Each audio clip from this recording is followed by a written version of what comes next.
YCP ప్రభుత్వంలో గనుల శాఖలో దోపిడీపై ఏపీసీసీ చీఫ్ షర్మిల ట్విట్టర్ వేదికగా స్పందించారు. గనుల దోపిడీపై వెంకట్రెడ్డి లాంటి తీగలే కాదని పెద్ద డొంకలు కదిలాలన్నారు. ఆ పెద్ద డొంక ఏ ప్యాలెస్ లో ఉన్నా విచారణ చేయాలని డిమాండ్ చేశారు.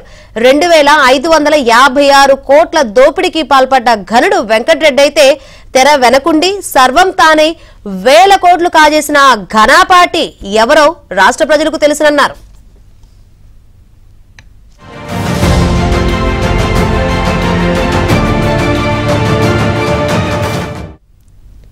వైసీపీ పాలనలో ఆంధ్రప్రదేశ్లో అడ్డగోలుగా సహజ సంపదను దోచుకు తిన్నారని ఆరోపించారు. అస్మదీయ కంపెనీలకు మైనింగ్ కాంట్రాక్టులు ఇచ్చారన్నారు.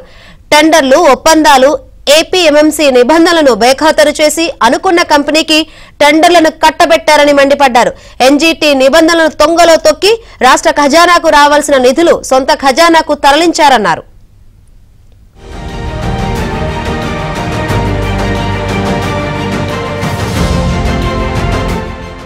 గత ప్రభుత్వంలో జరిగిన మైనింగ్ కుంభకోణంపై ఏసీబీ విచారణతో పాటు పూర్తి సమగ్ర స్థాయిలో విచారణ చేయాలని వైఎస్ షర్మిల కోరారు. చిన్న చేపలను ఆడించి సొమ్ము చేసుకున్న పెద్ద తిమింగలాన్ని పట్టుకునేలా దర్యాప్తు జరగాలని, సహజ వనరుల దోపిడీపై కూటమి ప్రభుత్వం సీబీఐ విచారణ చేయాలని షర్మిల డిమాండ్ చేశారు.